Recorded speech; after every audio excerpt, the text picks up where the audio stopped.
ये T by M है, ये ईटा बाई रो है, ये पूरे चीज है ना।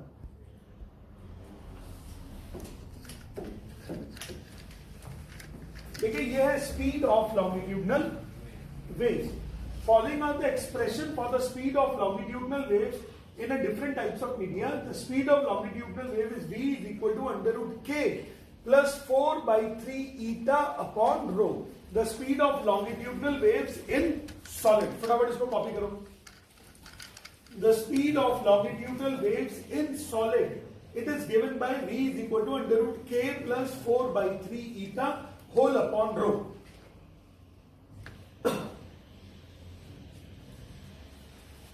K plus 4/3 eta whole upon rho. K आपको मालूम है बल्क मॉडुलस ऑफ इलास्टिसिटी। पानी P.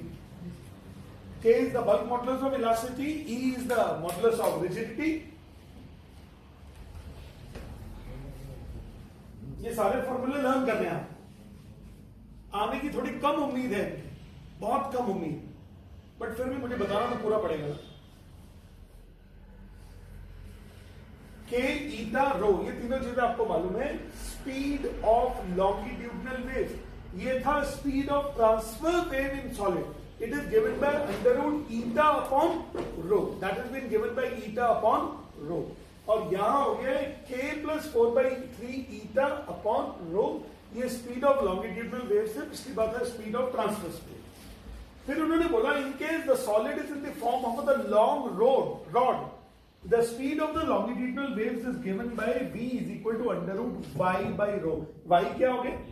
Young's modulus of elasticity. फटाफट कॉपी करो कि the speed of longitudinal waves in a long rod, the speed of longitudinal waves in a long rod। क्या अगर कोई एक लॉन्ग रॉड हो उसके अंदर स्पीड ऑफ लॉन्गिट्यूडनल वेव्स क्या हो? What would be the speed of the longitudinal waves? v is equal to under root y upon rho। y is what? The Young's modulus of elasticity। y is the Young's modulus of elasticity।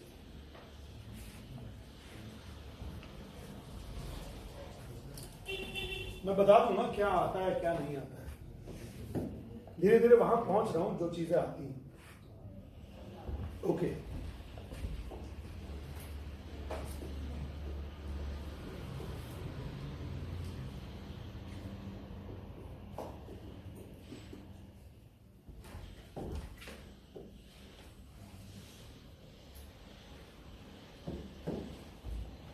आज कल और परसों मिला के 4 घंटे की classes हैं।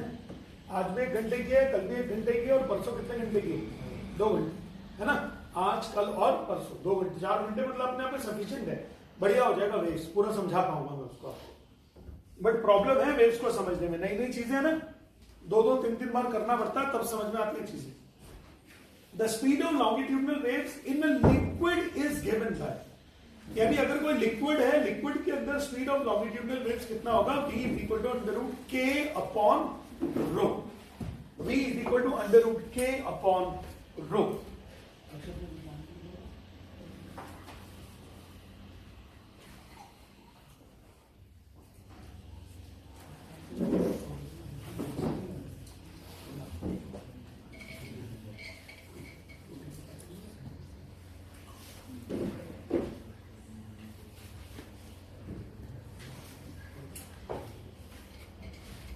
हाँ जी, the speed of the longitudinal waves in liquid is v is equal to under root k upon रो।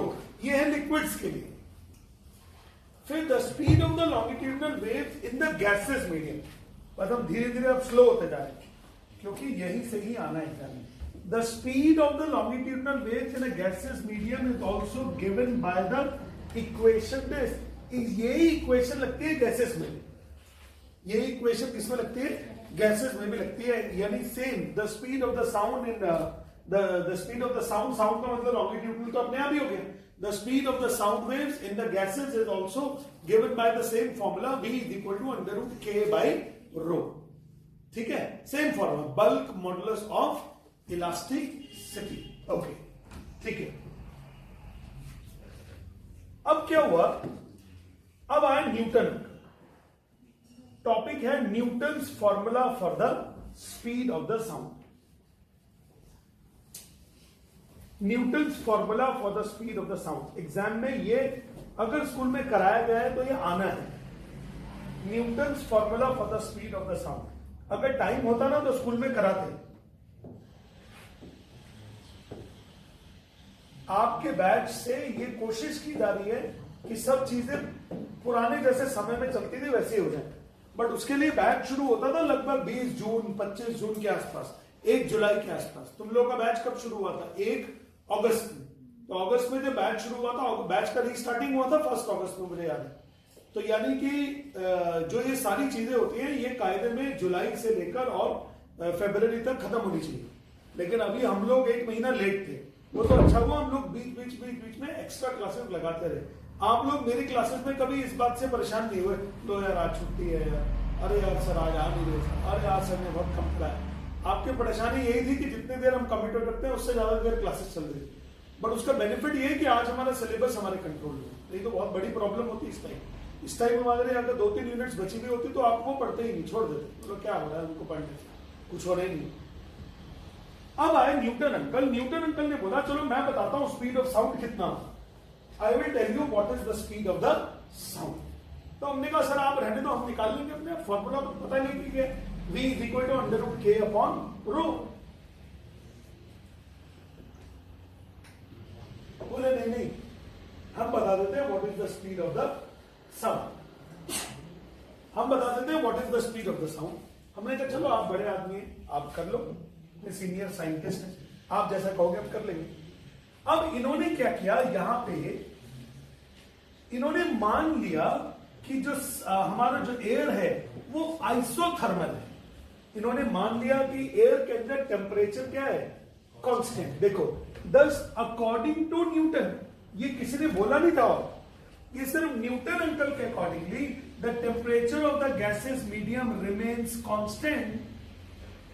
हमने कहा सर ये एनवायरमेंट में टेम्परेचर कांस्टेंट नहीं रह पाता। बोले नहीं सर मान लेते हैं टेम्परेचर कांस्टेंट है। तो इन्होंने क्या किया, टेम्परेचर को कांस्टेंट मानकर वैल्यू ऑफ v निकाल दिया। टेम्परेचर को कांस्टेंट मानकर वैल्यू ऑफ v निकाल दिया किन्होंने, न्यूटन।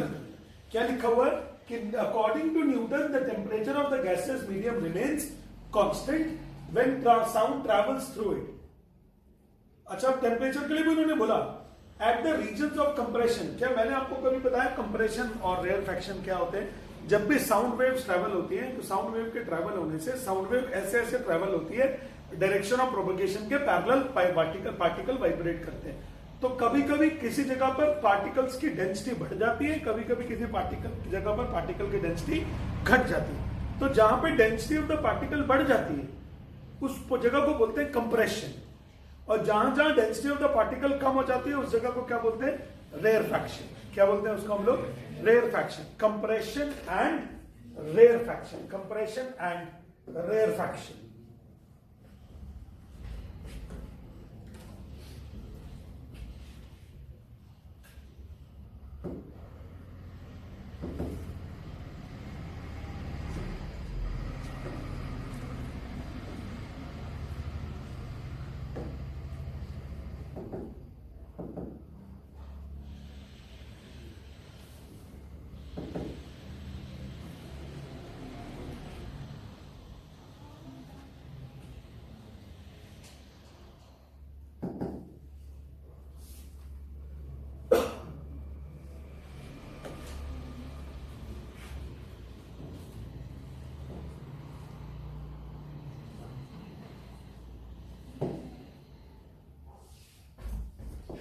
यार मैंने कभी इसकी आवाज नहीं चलाई यार,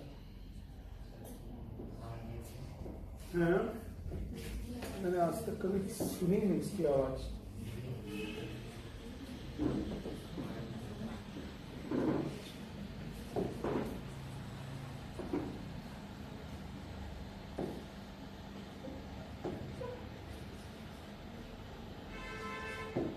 चलो ऐसे ही देख लो फिर।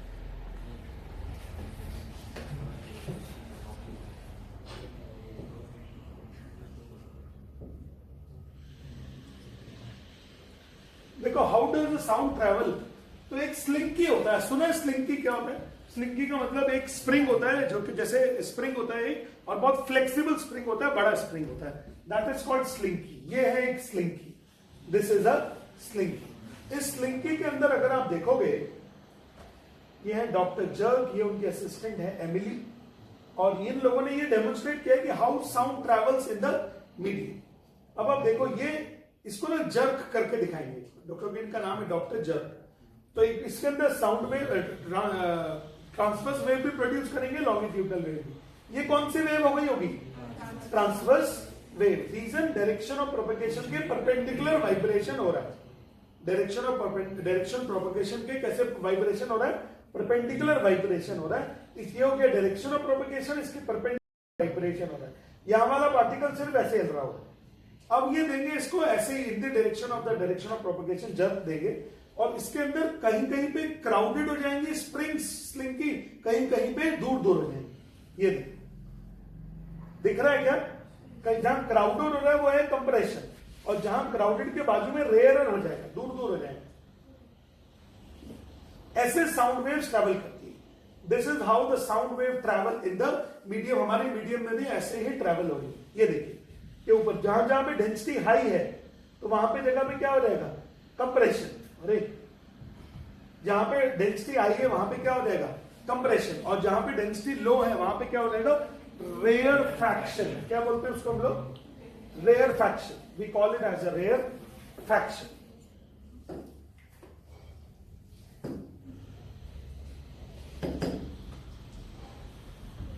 ये तो आगे पहुंच गए। तो मेरे ख्याल समझ में तो आ गया होगा ना आपको किस बारे में हम लोग बात कर रहे हैं। हम लोग बात कर रहे थे रेयर फ्रैक्शन के बारे में, और हम लोगों ने बोला ये देखिए यहां पे भी वही चीज है, कहीं कहीं पे डेंसिटी हाई होगी, कहीं कहीं पे क्या होगी? लो। तो बेसिकली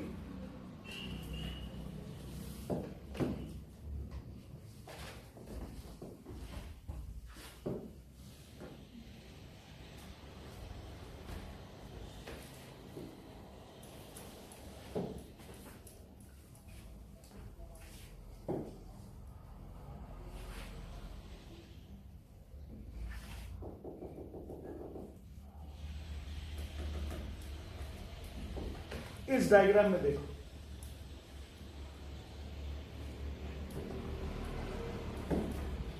ये मान लेता हूं मीडियम ऑफ द पार्टिकल है, और वेव पार्टिकल का जो डिस्टरबेंस है वो ऐसे मूव कर रहा है। तो देखिए ये जहां जहां पे particles of the medium crowded हो गए वहां पे क्या हो गया? कंप्रेशन। जहां पे दूर दूर हो गए वो क्या हो गया? Rarefaction. Compression rarefaction हमेशा ऑल्टरनेट बनेगी। तो यहां पे देखिए दिखा रखा है, ये है कंप्रेशन, ये है रेयर फ्रैक्शन, ये है कंप्रेशन, ये है रेयर फ्रैक्शन। और लॉन्गिट्यूडनल वेव्स के अंदर बोला जाता है दो कॉन्सिक्यूटिव कंप्रेशंस के बीच का जो डिस्टेंस होता है उसको वेवलेंथ बोलते हैं। दो कॉन्सिक्यूटिव कंप्रेशंस की जो बीच का जो डिस्टेंस है उसको क्या बोलते हैं हम लोग? वेवलेंथ। तो न्यूटन अंकल ने बोला सर टेम्परेचर कांस्टेंट होता है। हमने बोला how sir, how can you say that temperature is constant? उन्होंने बोला जहां पे कंप्रेशन होता है वहां पे हीट प्रोड्यूस होती है, टेम्परेचर बढ़ जाता है। जहां पे रेयर फ्रैक्शन होता है वहां पे कूल डाउन हो जाता है, जिसकी वजह से नेट टेम्परेचर कांस्टेंट हो जाता है। ये मैं नहीं बोल रहा हूं, किसने बोला है? न्यूटन अंकल ने। ये इन्होंने बोला है न्यूटन अंकल। तो न्यूटन अंकल ने ये बात बोली, फिर उन्होंने फॉर्मूला लगाया V is equal to K under root K iso upon rho. K iso मतलब K आइसोथर्मल। K isothermal. उन्होंने बोला K तो निकालो लेकिन टेम्परेचर को कांस्टेंट रख के निकालो। K तो निकालो बट टेम्परेचर को कैसा रख के निकालो? कांस्टेंट। अब K आइसोथर्मल का फॉर्मूला होता है change in pressure divided by change in volume upon original volume. मैं आपको इसको करके बता देता हूं, याद देता हूं, सबको भूल गए होंगे। यंग्स मॉडुलस का वैल्यू होता था force by area divided by del L by L. याद आ गया? बट अभी हम यंग्स नहीं, हम लोग तो K पढ़ रहे हैं। तो K का फॉर्मूला है force by area upon del V by V। अब K बोल दिया, फोर्स अपॉन एरिया को ले लिया प्रेशर, और del V upon V। Pressure पे कंप्रेशन ले रहे हैं हम। कंप्रेशन का मतलब वॉल्यूम कम कर रहे हैं, तो डेल V क्या हो गया? नेगेटिव। तो ये हो गया है K iso is equal to PV upon del rho, या P upon del rho by rho, वो भी माइनस। तो ये उन्होंने यूज किया है इसको। हमने K आइसो का मतलब टेम्परेचर को हमने कांस्टेंट कर लिया। ये डीपी समझ में आ गया होगा? P की जगह क्या लिख दिया हम लोग? dP change in pressure divided by minus dV by V। शायद समझ में आ गया होगा ये आपको। ये तीनों पॉइंट्स कॉपी कर और ये लिख लीजिएगा। According to Newton the sound travels in a medium keeping the temperature as constant. According to Newton, sound travels in a medium keeping the temperature as constant.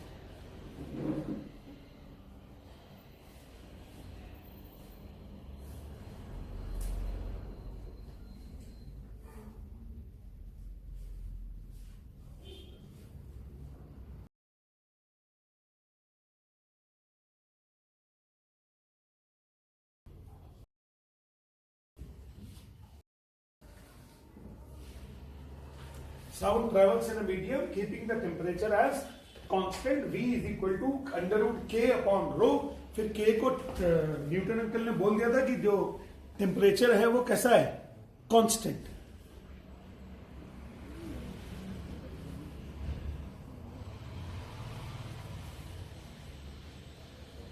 V is equal to under root K iso by rho और K iso का value डल गया है minus dP upon dV upon V। अब ये समझना भी पड़ेगा कहां से आया ये फॉर्मूला। मैंने आपको बताया अभी बल्क मॉडुलस ऑफ इलास्टिसिटी का फॉर्मूला।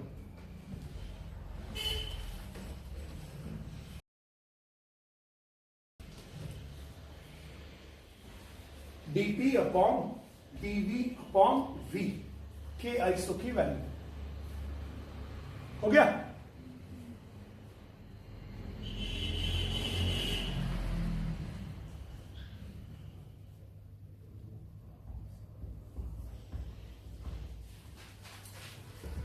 चल फिर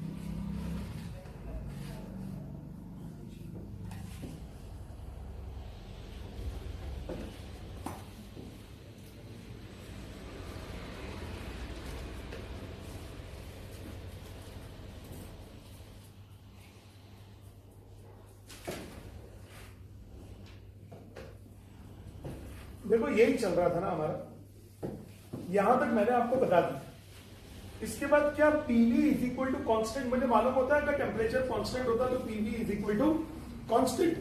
अब PV is equal to constant तो दोनों तरफ डिफरेंशिएट कर दिया। अब पीवी वेरिएबल है और वी भी वेरिएबल है, तो आपको याद होगा product rule of differentiation. Product rule of differentiation, P को कांस्टेंट रखा, पी का डिफरेंशिएशन डीवी, प्लस वी को कांस्टेंट रखा, पी का डिफरेंशिएशन डीपी, और कांस्टेंट का डिफरेंशिएशन कितना हो गया? 0। तो इसका मतलब माइनस वी डीपी इधर चला गया और पी, इसको देखो मैं अपनी राइटिंग में कर देता हूं, P dV plus V dP is equal to 0। तो चलो मुझे निकालनी है value dP upon dV by V की। तो सबसे पहले तो मैंने वी डीपी को यही रख दिया और पी डीवी इधर कर दिया, वो भी माइनस। आ रहा है बच्चा लोग समझ में क्या? अच्छा मुझे वैल्यू चाहिए डीपी अपॉन, तो डीवी को नीचे ले लिया तो ये हो गया DP into V upon minus DV is equal to P. फिर वी को नीचे ले गया तो वी अपॉन, नहीं वी नहीं, DP upon del V negative upon या DV upon V is equal to P. Check कर, सबसे पहले वी डीपी को उधर ले गया तो माइनस या माइनस पी डीवी उधर चला गया ये, फिर डीवी को नीचे ले गया तो पी का वैल्यू हो गया है V dP upon minus P, V dP upon dV. अब वी को नीचे ले गया और नीचे, तो ये हो गया dP upon DV upon V, और ये negative sign as it is. तो यार ये वैल्यू, इसकी वैल्यू कितनी आ गई है? पी। और मुझे मालूम था ये तो वैल्यू किसकी थी? के आइसो की वैल्यू थी। तो इसका मतलब के आइसो की वैल्यू कितनी हो गई? पी। तो इसका मतलब न्यूटन अंकल ने क्या बोला, sir the speed of the sound is √k iso by rho. तो ऐसा करते हैं सर, √k आइसो की जगह प्रेशर ले लेते हैं, क्योंकि मैंने अभी प्रूव किया है k आइसो की वैल्यू कितनी होती है, प्रेशर। तो प्रेशर अपॉन रो ले लेते हैं। हमने कहा ठीक है सर ले लो। अब हमने बोला ऐसा करो सर, अब आप इसके अंदर वैल्यूज डालो। तो जब इसके अंदर वैल्यू डाली गई तो pressure of the atmosphere is what 1.01 या 76 centimetre of mercury column.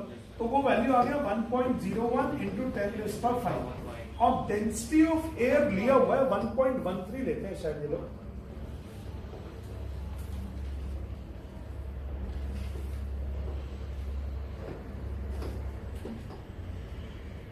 (1.293 into 10⁻⁻3) 1.293 into 10⁻⁻3। इसको जब सॉल्व किया तो अप्रोक्सीमेटली 280 मीटर पर सेकेंड आया अप्रोक्सीमेट।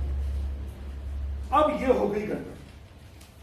अब न्यूटन अंकल को बताया गया कि सर जो आपने काम किया है तो बड़ा काबिल तारीफ है, लेकिन सर पता नहीं क्यों ये प्रैक्टिकली मैच नहीं कर रहा। प्रैक्टिकली तो स्पीड ऑफ द साउंड लगभग 340 मीटर पर सेकेंड होती है। प्रैक्टिकली तो स्पीड ऑफ द साउंड कितनी होती है, 340 मीटर पर सेकेंड होती है। आपने तो 280 मीटर पर सेकेंड गलत निकाल दी। तो यानी ये जो था न्यूटन अंकल का जो स्पीड था,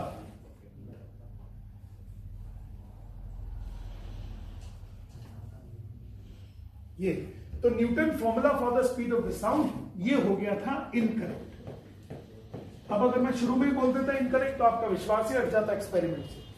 तो ये हो गया इनकरेक्ट एक्सपेरिमेंट। तो इसका मतलब न्यूटन अंकल ने जो स्पीड ऑफ द साउंड निकाला वो करेक्ट नहीं था। उसको बोला गया है sir it need some correction, it need some correction. ये देखिए ये एग्जाम में आता है अगर कराया गया होगा स्कूल में, और ये तो कॉम्पिटिशंस में तो खूब आता है।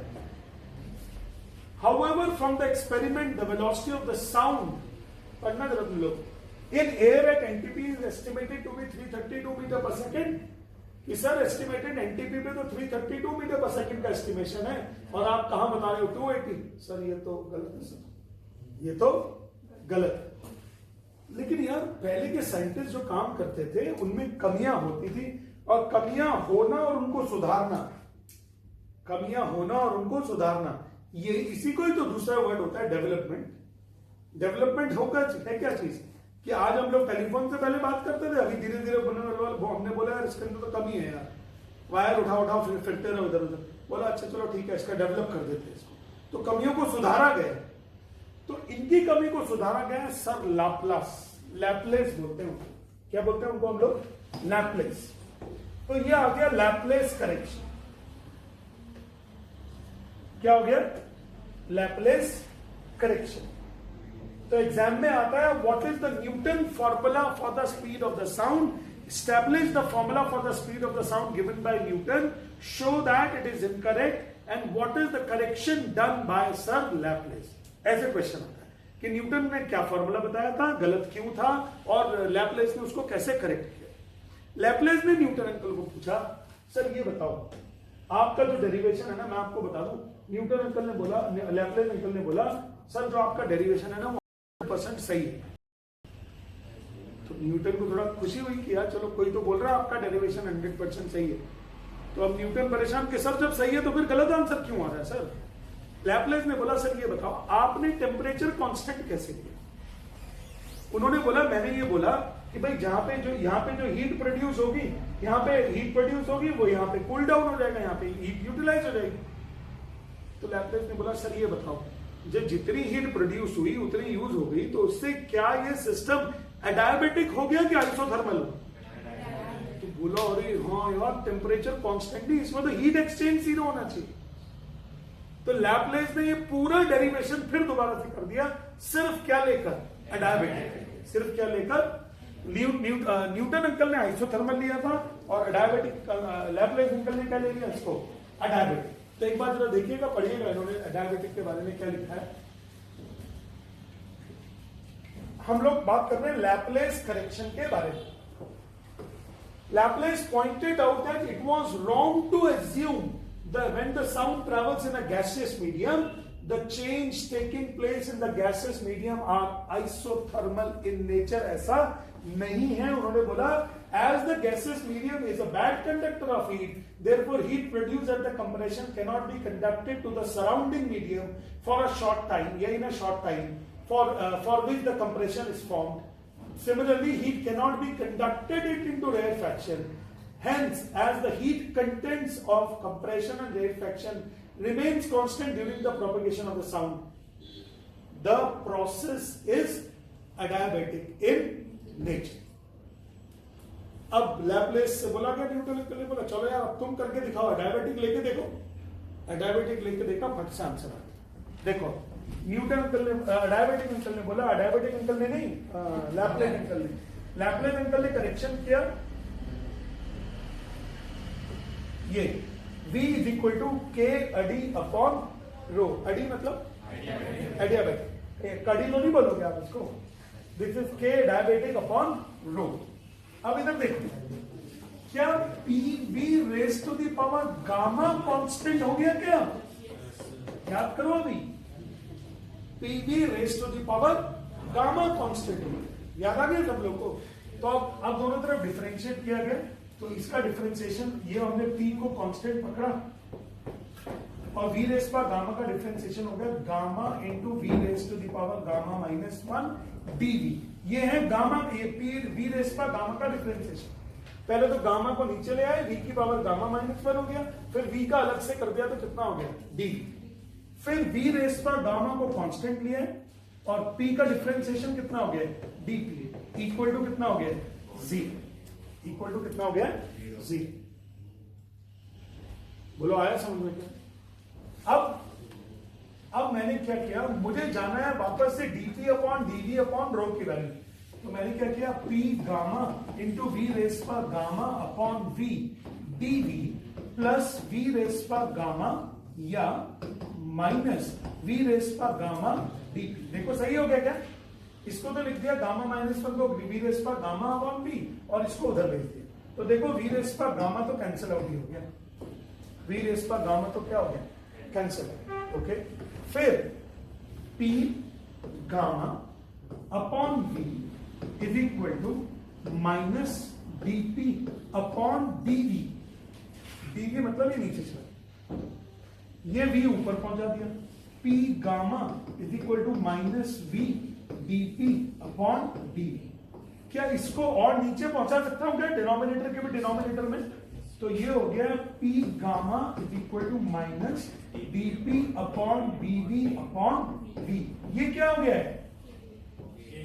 के एडियाबेटिक. ये क्या हो गया? के एडियाबेटिक. तो अब लैपलेस बोल रहे हैं चलो सर फॉर्मूला लगा देते हैं. v is equal to under root K by rho. K कौन सा लोगे?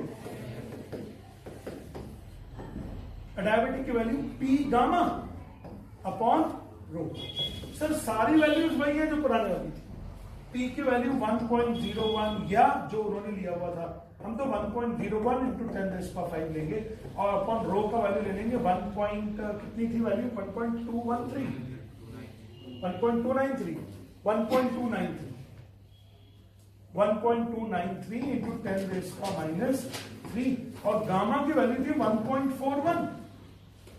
गामा की वैल्यू कितनी थी? एयर के लिए थी 1.41. तो जैसे ही गामा की वैल्यू 1.41 थी, ये अप्रोक्सीमेटली 330 या 332 मीटर पर सेकेंड आ गई.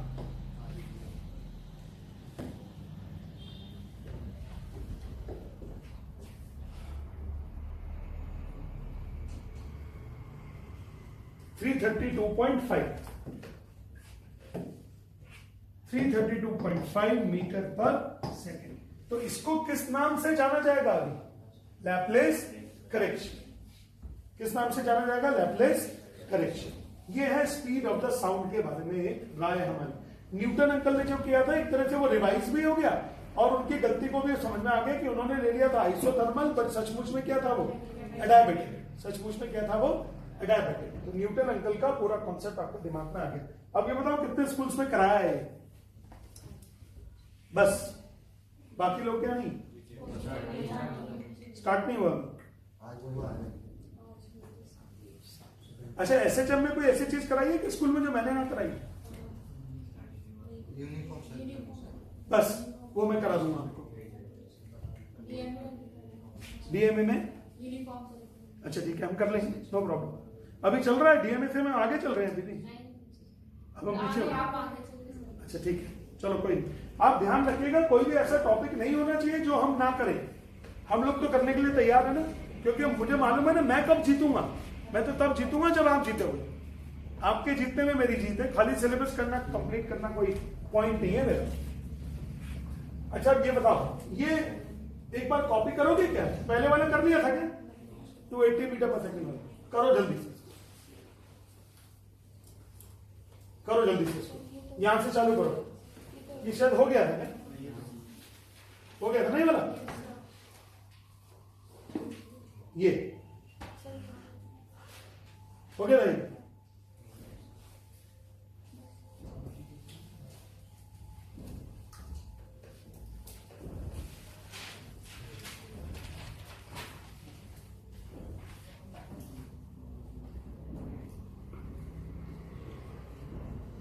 ठीक हो तुम?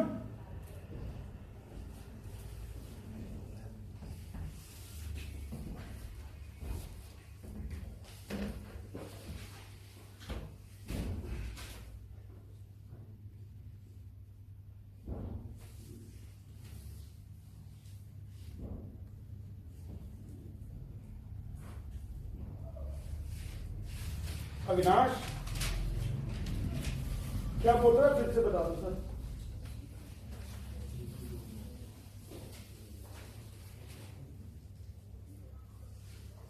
स्लाइड 7। अच्छा ये वाली देखो, अब तो हो गया दो बारी में। P V is constant, P को पकड़ा, वी का डिफरेंशिएशन डीवी, वी को पकड़ा, पी का डिफरेंशिएशन डीपी इज 0, और फिर इससे dP upon DV upon V का वैल्यू निकाला है पी।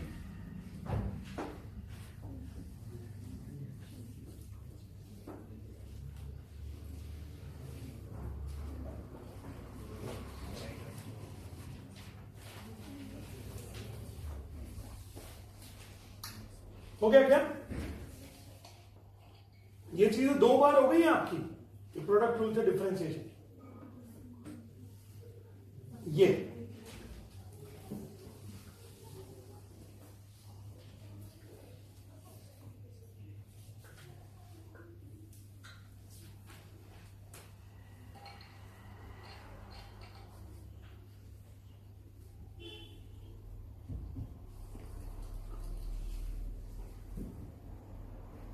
ये अप्रोच चल रहा है न्यूटन एंगल का, जो गलत था। लैपलेस ने क्या किया, इनको करेक्ट कर दिया, और सिर्फ क्या करेक्शन दिया, मैं आइसोथर्मल की जगह एडायबेटिक बोला कि सर देखो आइसोथर्मल की जगह एडायबेटिक ले लो। न्यूटन ने भी बोला हाँ यार एडायबेटिक तो लेना पड़ेगा, टेम्परेचर तो मैंने जबरदस्ती वैसे ले लिया कांस्टेंट। बाबू कल तो भग गए थे तुम टेस्ट से, क्यों? तैयारी नहीं दी? कब करोगे तैयारी? बाद में एग्जाम के?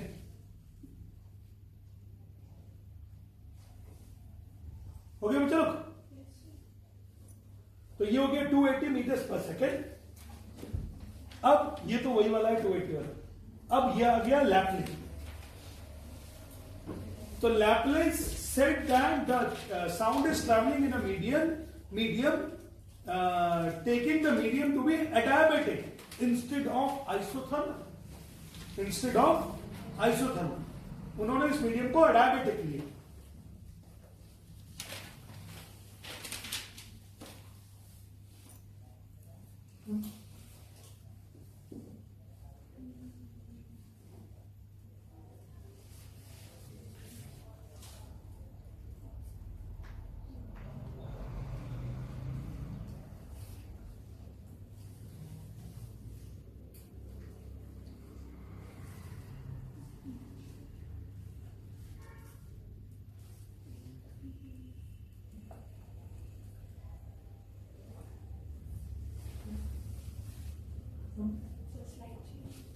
हो गया कॉपी वाला, ये आ गया एडायबेटिक। एडियाबेटिक में पीवी रेस पर गामा कांस्टेंट रहता है हमेशा. आइसोथर्मल में पीवी इज कांस्टेंट, एडियाबेटिक में पीवी रेस पर गामा इज कांस्टेंट.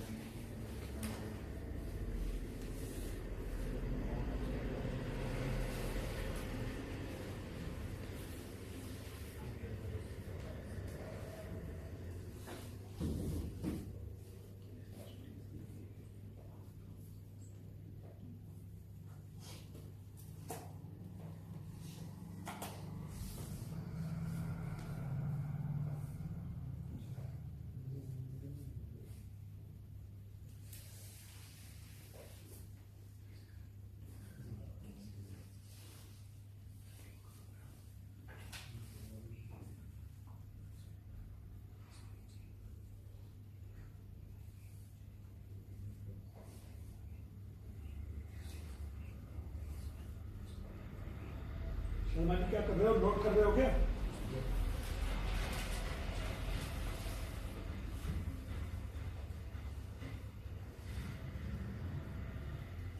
हो गया?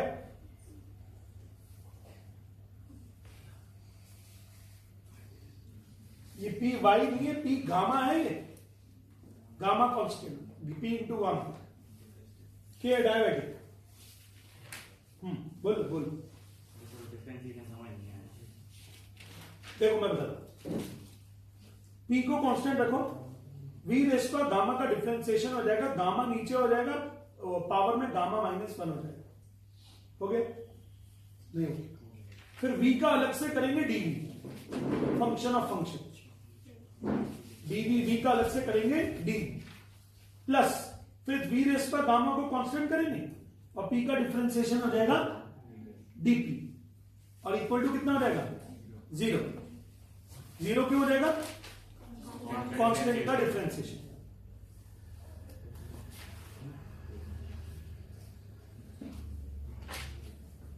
हो गया बच्चे लोग? फिर ये लिखिए, अब वेलोसिटी ऑफ साउंड हो गया under root P by rho. P की जगह हो जाएगा P gamma upon P. K adiabatic की वैल्यू डाली गई है, पी गामा.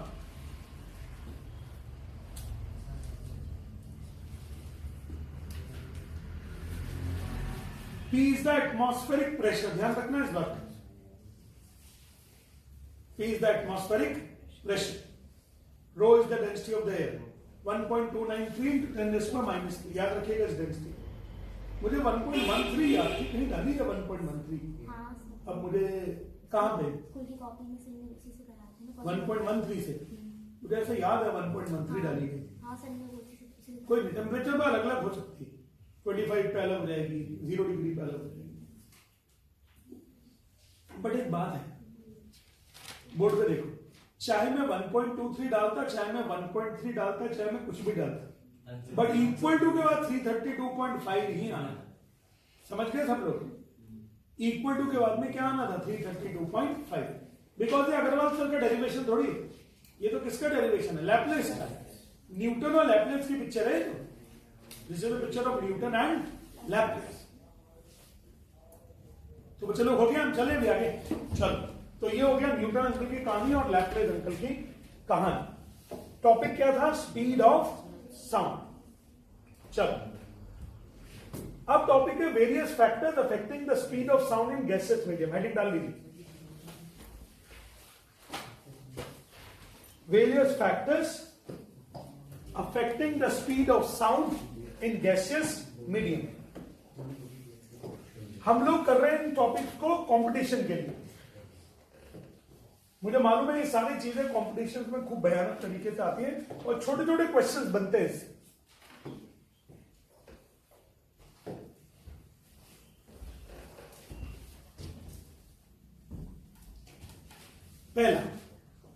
पहला देखो, अब V1 is equal to under root gamma P by rho 1 हो गया और V2 is equal to under root gamma P by rho 2.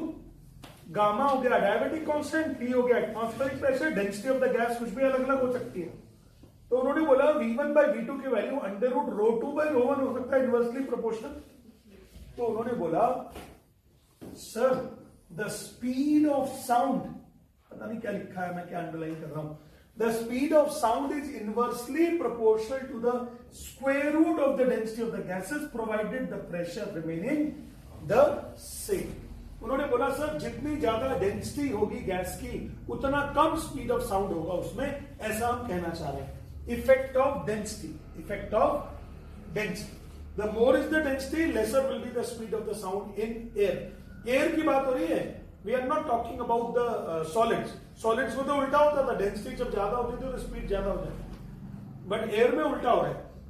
अगर प्रेशर कांस्टेंट है तो डेंसिटी ऑफ द एयर के इनवर्सली प्रोपोर्शनल होगा speed. Since hydrogen is a lighter gas than oxygen, speed of the sound in hydrogen is greater than that in oxygen. Exam में आते हैं ये question कि आपने 1 मोल हाइड्रोजन ले ली, 1 मोल ऑक्सीजन ले ली, बताइए किसमें स्पीड ऑफ द साउंड ज्यादा होगी. तो अब सर जिसका, अब एक चीज ध्यान रखना, आपने एक चीज पढ़ी होगी केमिस्ट्री में, वेपर डेंसिटी. तो डेंसिटी का फॉर्मूला होता है molecular weight by 2. Molecular weight by 2. तो जितना मॉलिक्यूलर वेट होता है उसका अपॉन 2 करोगे तो डेंसिटी आ जाता है. तो यहाँ पे मॉलिक्यूलर वेट अपॉन 2 में डेंसिटी आ जाएगा. हाइड्रोजन का मॉलिक्यूलर वेट कम, इसलिए डेंसिटी भी कम. ऑक्सीजन का मॉलिक्यूलर वेट ज्यादा है, इसलिए डेंसिटी भी ज्यादा. ऑक्सीजन के अंदर डेंसिटी ज्यादा तो स्पीड ऑफ द साउंड कम. तो हाइड्रोजन के अंदर speed of the sound is greater then the speed of the sound in oxygen. ध्यान रखना सब लोग, ऐसे लिख लो आप लोग उसको. V1 by V2 is equal to under root rho 2 by rho 1 is equal to under root M2 by M1. M2 by M1 मतलब मॉलिक्यूलर वेट. मॉलिक्यूलर वेट, जितना ज्यादा मॉलिक्यूलर वेट उतनी कम डेंसिटी, और जितना ज्यादा मॉलिक्यूलर वेट उतनी कम speed of the sound, और जितनी कम डेंसिटी उतना ज्यादा स्पीड ऑफ साउंड. कॉपी कर लीजिए फटाफट.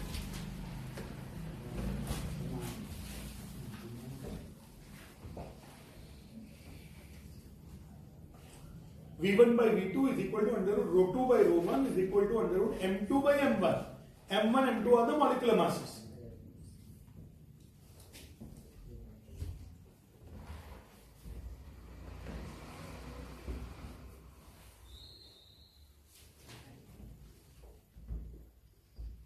खुशी हो गया?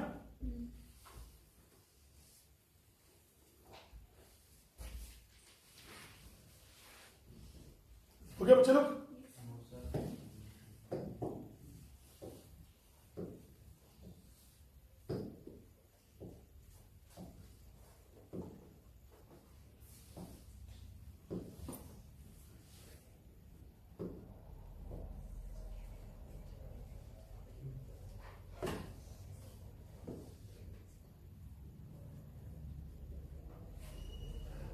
अब बच्चे लोग ये जो कॉन्सेप्ट है ना इफेक्ट ऑफ ह्यूमिडिटी, ये थियोरेटिकली बहुत ज्यादा पूछा जाता है, और हमारी उम्मीद, हमारा जो दिमाग लगता है उससे उल्टा होता है इसका. हमारा जो उम्मीद होता है, हमारा जो अपना नॉर्मल लेवल पे दिमाग लगता है उससे उल्टा होता है. Due to the presence of moisture the density of the air decreases. हम लोग ये सोचते हैं मॉइस्चर होगा एयर में तो एयर की डेंसिटी बढ़ जाएगी, लेकिन यहां यह बताया गया कि जब मॉइस्चर हो जाएगा तो मॉइस्चर में एयर की डेंसिटी कम होती है. इसको लिखिए अपनी कॉपी में, कैपिटल लेटर में लिखिएगा. Due to the presence of moisture, due to the presence of moisture, due to the presence of moisture the density of the air decreases.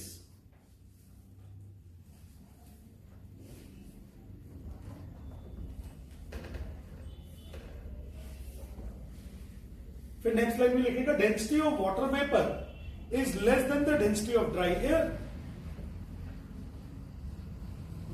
Density of water vapour is less than the density of the dry air. Therefore, sound travels faster on moist day. Sound travels faster on the moist day. या moist air. जिस दिन humidity ज्यादा होगी उस दिन sound की travelling ज्यादा होगी, ह्यूमिडिटी ज्यादा होने का मतलब डेंसिटी ऑफ द एयर कम होना होता है। ध्यान रखिएगा इस बात को, ये उल्टा है। हम लोग सोचते हैं मॉइस्चर होगा तो इसका मतलब डेंसिटी ऑफ द एयर क्या हो जाएगा, बढ़ जाएगा, जबकि यहां पे ये बताएगा कि मॉइस्चर होगा तो डेंसिटी ऑफ द एयर क्या होगा, कम हो जाएगा। इसलिए इसके ऊपर खूब क्वेश्चंस पूछते हैं और अधिकतर बच्चों को लर्न भी होते हैं जिन लोगों ने पढ़े हुए होते हैं कि मॉइस्चर वाले दिन डेंसिटी ऑफ द एयर कम हो जाएगी, तो हम लोग सोचेंगे ज्यादा हो जाएगी मॉइस्चर की वजह से, लेकिन सचमुच में क्या हो जाती है, कम हो जाती है। और स्पीड ऑफ द साउंड क्या हो जाएगी, faster. Speed of the sound is faster on the moist day. Dry day में मॉइस्चर डेंसिटी ज्यादा होती है और secondly speed of the sound कम होता है। ध्यान रखिएगा हमेशा, ये ऑब्जेक्टिव क्वेश्चन है खूब सारे। फिर next, effect of temperature. Heading डालो अपनी कॉपी, इफेक्ट ऑफ टेम्परेचर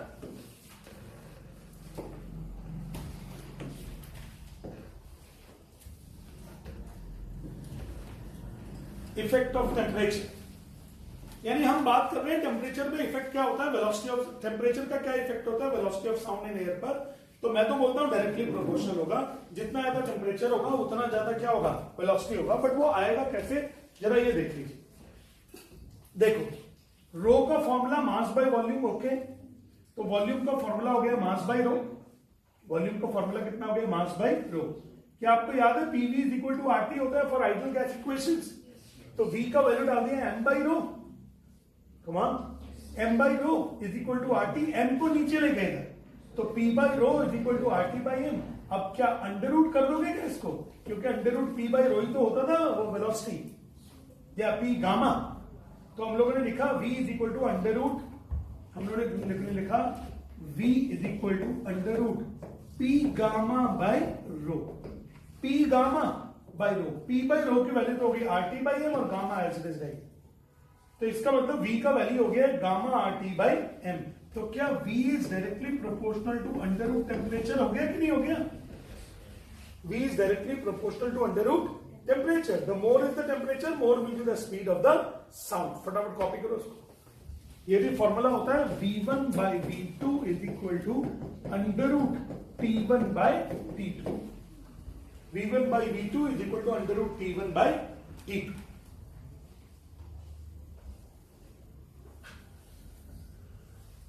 बोलो बोलो बोलो, नहीं बोलो, नहीं बोलो, अरे बोलो तो ना, कोई बात नहीं, अरे बोल दो ना, कोई बात नहीं, बोलो काम मसली, अरे बता दो, कुछ नहीं हो जाएगा।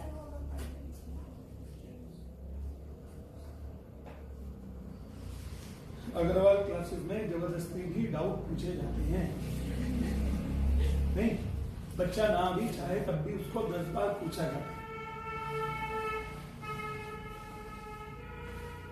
फिर हार के जब बच्चा जबरदस्ती अपना कोई ना कोई छोटा मोटा डाउट पूछ लेता है कि सर तो पूछ लेते हैं, नहीं तो गुरुजी लगे ही रहेंगे।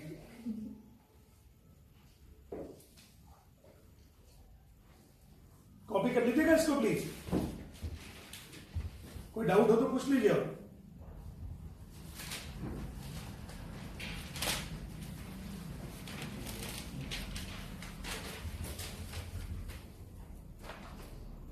Under root P by P gamma by rho, P by rho की वैल्यू निकाल दी हम लोगों ने आर टी बाई एन। तो P is directly proportional to under root temperature. जैसे जैसे टेम्परेचर ऑफ द गैस बढ़ता रहेगा वैसे वैसे स्पीड ऑफ द साउंड भी बढ़ती जाएगी।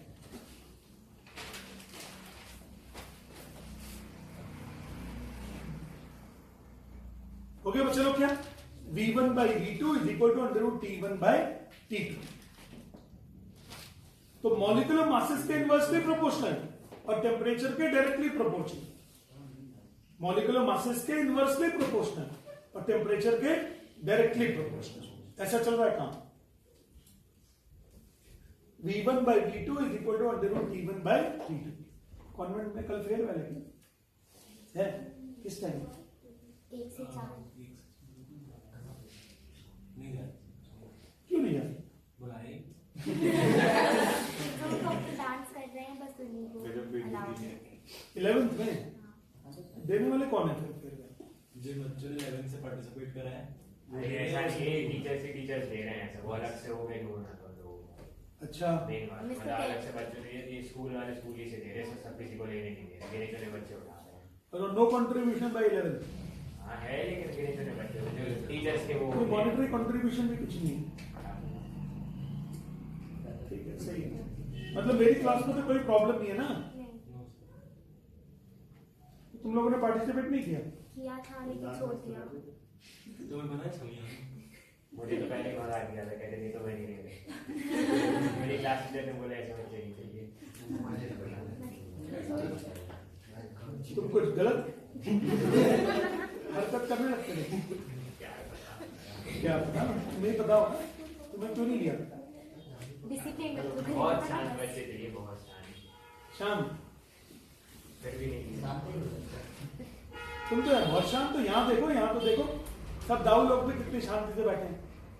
ठाकुर साहब देखो, मिश्रा जी देखो, शर्मा जी देखो, तनिष्क भैया देखो, इनका भी जोड़ीदार आया नहीं है। और एक आज वो कहाँ चला गया है? भटक रहा है? उसकी भी फेवरेट। हाँ, उसकी फेवरेट कब है? हमने डीजे वाला बना है, डीजे वाले बाबू सही है। देखो ये बात तो सही है कि अगर कोई बच्चा पढ़ नहीं रहा तो इसका मतलब ये नहीं है कि वो ढोर है, उसके अंदर कोई तो जरूर वो है, टैलेंट है। बस ये बात जरूरी है कि वो टैलेंट क्या मॉनेटरी फंड्स में कन्वर्ट हो रहा है कि नहीं हो रहा है। ये भी बड़ी इंपॉर्टेंस है कि क्या वो टैलेंट मॉनेटरी फंड्स में कन्वर्ट हो पा रहा है कि नहीं हो पा रहा है।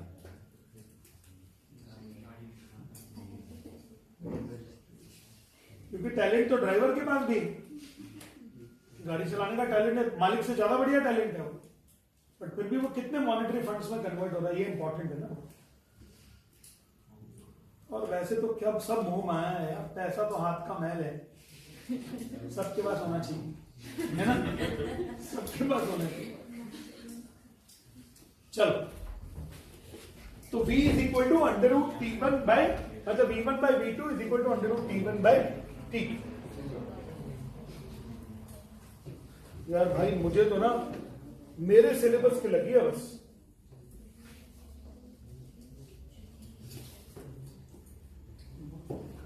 मेरा सिलेबस ठीक से खत्म होना चाहिए। अब बच्चे लोग, इफेक्ट ऑफ प्रेशर, तो इफेक्ट ऑफ प्रेशर में ये पूरी स्लाइड भर गई है, बट इसका नेट रिजल्ट 0 है। मतलब ये बोलते हैं कि सर अगर आप प्रेशर को चेंज करोगे तो स्पीड ऑफ द साउंड में कोई फर्क नहीं पड़ता है। If you change the pressure there is no effect in the speed of the sound. देख लीजिए जरा प्लीज, वो ऐसा क्यों हो रहा है? क्योंकि पीएम बाई रो क्या हो जाता है? कांस्टेंट। इधर देखो, सेम वही चीज, rho is equal to M by volume, V की वैल्यू एम बाई रो, और आपको याद होगा अंडर रूट पी, ये इसको अगर आप सॉल्व करोगे तो आ जाएगा P M by rho as constant. तो पी बाई रो भी तो कांस्टेंट हो गया ना। तो v is equal to gamma P by rho. P by rho क्या है? कांस्टेंट। कांस्टेंट का मतलब कोई सर अगर आप p चेंज करोगे तो रो भी चेंज हो जाएगा, बट p बाई रो का जो वैल्यू होगा वो क्या होगा? कांस्टेंट। इस वजह से प्रेशर चेंज करने पर स्पीड ऑफ द साउंड में कोई भी इफेक्ट नहीं होता है। लिख लीजिए अपनी कॉपी में इसको, change in pressure produces no effect in the speed of the sound. Change in pressure produces no effect in the speed of the sound. Question लिख लो भैया। Change in pressure produces no effect in the speed of sound.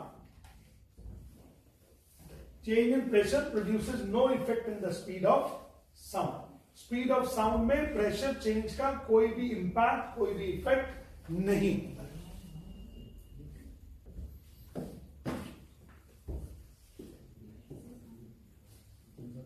देखो ये 3 चीजें दे रहा हूं आपको, ये आप लोग आज खुद ट्राई कीजिएगा।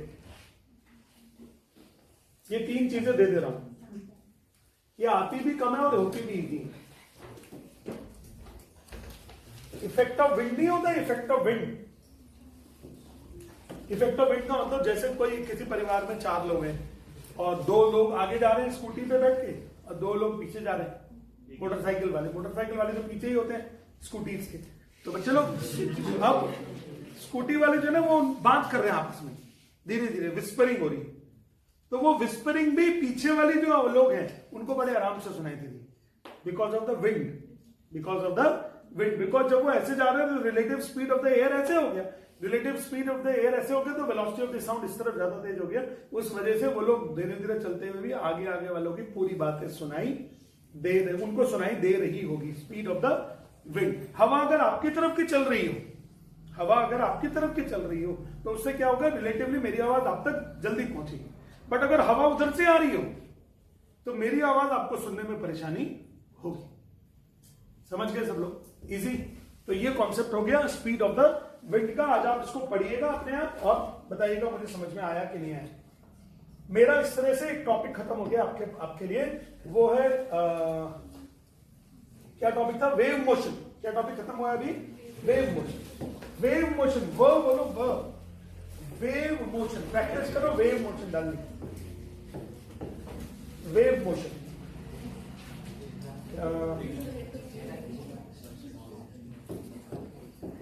Speed of sound, Newton's formula.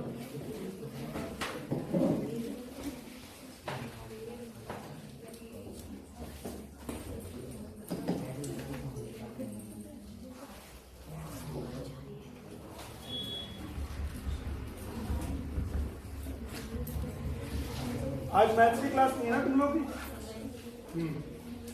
Maths में कुछ है भी तो नहीं, क्या करें? बच्चे लोग मुझे नचाते रहते हैं, चलो अब ये क्वेश्चन करके दिखाओ, चलो अब ये क्वेश्चन करके दिखाओ। मैं बोलता हूँ बनता है, हाँ चलो तुम करके दिखाओ। तो मैं सारे क्वेश्चन में करते रहता हूँ। लॉलीपॉप तो लॉलीपॉप क्वेश्चन, चलो सर अब आप करके बताओ।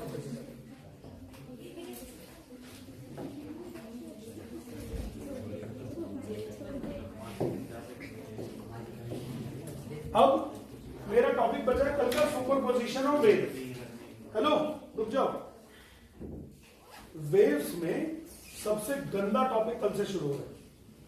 वेव्स में सबसे गंदा टॉपिक, मतलब इतना गंदा टॉपिक कि मेरे समझाने के बाद भी आपके मुंह खोले के खुले रहेंगे तक इल्ले। तो इसमें कुछ नहीं समझ में आ रहा है, प्रॉब्लम रहेगी, इसलिए उसको अच्छे से करना ना। मैथ्स भी साइन कॉस ट्रिग्नोमेट्री के फॉर्मूले और कॉन्सेप्ट सब कुछ चलेगा उसमें। चलो चलो कल मिलेंगे कितने बजे? 7 से 8। Recording of